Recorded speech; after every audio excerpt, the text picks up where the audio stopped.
Salut tout le monde, j'espère que vous allez bien. Quelle victoire, quel soulagement, quelle libération et quel bonheur que de voir ce Manchester United sonner la révolte face au plus grand rival Liverpool. Victoire 2-1 dans la douleur et notamment après l'intensité des Reds à la fin, mais c'était déjà trop tard pour renverser la tendance. Franchement, moi je vous le dis, j'avais peur pour ce match, ça sentait pas bon du tout et pourtant on s'en sort avec une victoire et c'est finalement Liverpool, l'équipe d'Angleterre qui aura le plus sombré en ce début de saison. Manchester United et les joueurs vont pouvoir affronter la suite des événements avec le cœur léger et moins de polémique sur le dos. Certes, il reste l'interrogation Ronaldo, encore plus avec ce match qu'il a passé sur le banc, mais tant qu'il y a victoire au bout, l'entraîneur a toujours raison, en tout cas on va en parler dans cette vidéo. Comme d'habitude, petit instant culture pour se détendre un petit moment, je réponds à la question posée dans la précédente vidéo, à savoir quel est le club hollandais qui a gagné le plus de Ligue des Champions. Il s'agit évidemment de l'Ajax, ancienne équipe coachée par Erik ten Hag. Bravo à Martin Roberto pour sa bonne réponse dans les commentaires, et il obtient son tout premier point dans le classement de la Fennec League. Pour la question du jour, je vous demande de citer les deux seules équipes anglaises qui ont gagné 2 Ligues des Champions dans leur histoire.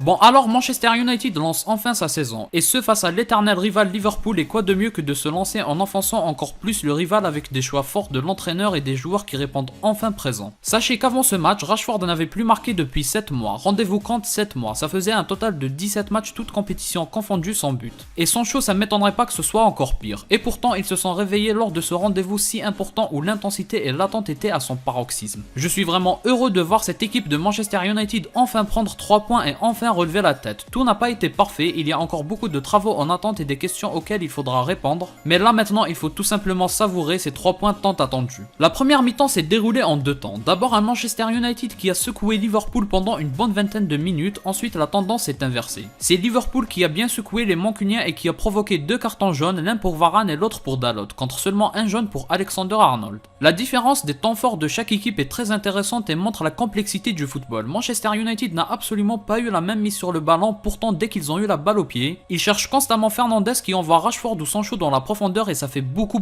de dégâts. Malheureusement, Elanga et Rashford n'ont pas bien concrétisé les temps forts mancuniens parce qu'ils ont eu chacun une vraie occasion de but mais ils l'ont raté. C'est surtout pour celle d'Elanga que j'ai la rage, celle de Rashford beaucoup d'attaquants la ratent mais un attaquant en confiance tente le lob sans hésiter. Bref, heureusement les mancuniens ont tout de même concrétisé leur bonne partie de mi-temps avec un super beau but de Sancho. Il a arrêté le temps pendant quelques instants, le sang-froid pour réaliser ce qu'il a fait c'est vraiment énorme. On voit les défenseurs de Liverpool tous se jeter et tenter d'anticiper son tir mais il les envoie tous balader et se crée un chemin pour le but qu'il finit sereinement. J'ai même eu l'impression que c'était le seul moyen pour que Manchester marque tellement les attaquants manquent de confiance. Il fallait vraiment que les buts soient vides pour que ça rentre. En tout cas je critique beaucoup Sancho et Bruno quand ils le méritent, mais là il faut dire qu'ils font une très bonne première mi-temps dans la justesse balle au pied et surtout dans la dépense d'énergie. Liverpool n'a pas été loin de revenir au score en première mi-temps, ils sont souvent arrivés dans la surface et ils ont été dangereux sur coup de pied arrêté, mais heureusement pour une fois ça a souri pour les Mancuniens. En tout cas les Reds de Liverpool ont petit à petit repris la même mise sur le ballon et ils ont arrêté de perdre bêtement la balle au milieu de terrain, ce qui était la source du danger mancunien. Ils ont été plus patients et ils se sont projetés et ils ont réussi à être plus dangereux de cette façon. Je tiens à souligner la première mi-temps de Varane, de Dalot, de Martinez et de Malacia. J'ai eu peur en les voyant alignés titulaires mais ils ont répondu présent. L'état d'esprit était au top et ça m'a rendu heureux personnellement. C'était vraiment une libération de les voir mettre en danger Liverpool et de finir par marquer. Quel bonheur vraiment. En attaque, les 3 de devant n'ont pas du tout été avares d'efforts et c'était important. McTominay réussit sa première mi-temps, c'est seulement Eriksen que j'ai trouvé peu fluide dans ses prises de balles. On dirait que le ballon lui brûlait les pieds à lui cette fois-ci, même s'il est vrai que sur coup de pied arrêté c'est très fort. Il faut aussi noter que les Mancuniens avec De Gea ont surtout joué avec des ballons lents. C'est un aveu d'échec en termes de construction et une forme de reconnaissance que leur moyen de possession n'est pas à la hauteur du pressing de Liverpool. Je trouve ça plutôt bien de le reconnaître, ça prendra du temps avant qu'ils soient au point pour construire proprement. D'ici là, il faut pas hésiter à jouer lent face aux machines de pressing. En deuxième mi-temps, les choses n'ont pas beaucoup changé. Liverpool a gardé la même mise sur le ballon et Manchester United avec l'entrée de Martial a été encore plus dangereux offensivement et plus tueur. Plus tourné vers l'avant et encore plus direct dans son jeu. Martial fait une super bonne entrée, lui qui sert Rashford sur le but c'est parfaitement dans le bon timing, Rashford qui ne rate pas un face-à-face, quoi demander de mieux. Pourtant le face-à-face n'était pas si facile que ça à jouer pour Rashford puisqu'il est droitier. Mais le petit génie il a ouvert le pied pour mener en bateau Alisson et il l'a mis côté fermé. Très belle finition de la part de Rashford qui il faut dire a mis une dépense phénoménale dans ce match. Tout comme Bruno, tout comme Sancho, tout comme toute l'équipe en fait, ils ont clairement rendu les supporters fiers. Dans cette première mi-temps il n'y a pas vraiment eu de temps fort pour Manchester United, par moment Rashford a fait le fou et a emballé le match côté mancunien mais sinon c'était vraiment mort avec un bon Manchester United défensivement. Et surtout solide défensivement avec un excellent Martinez qui a été infranchissable. Du coup grâce à cette bonne organisation défensive c'est resté assez calme jusqu'à ce que Liverpool marque le but et forcément derrière c'est la souffrance, le stress, tout ce que vous voulez. À chaque fois que Liverpool passait le milieu de terrain on avait tous peur mais finalement ça a tenu avec un Varane, un Malacia, un Martinez Martinez tous combatifs et on n'oublie pas Dalot.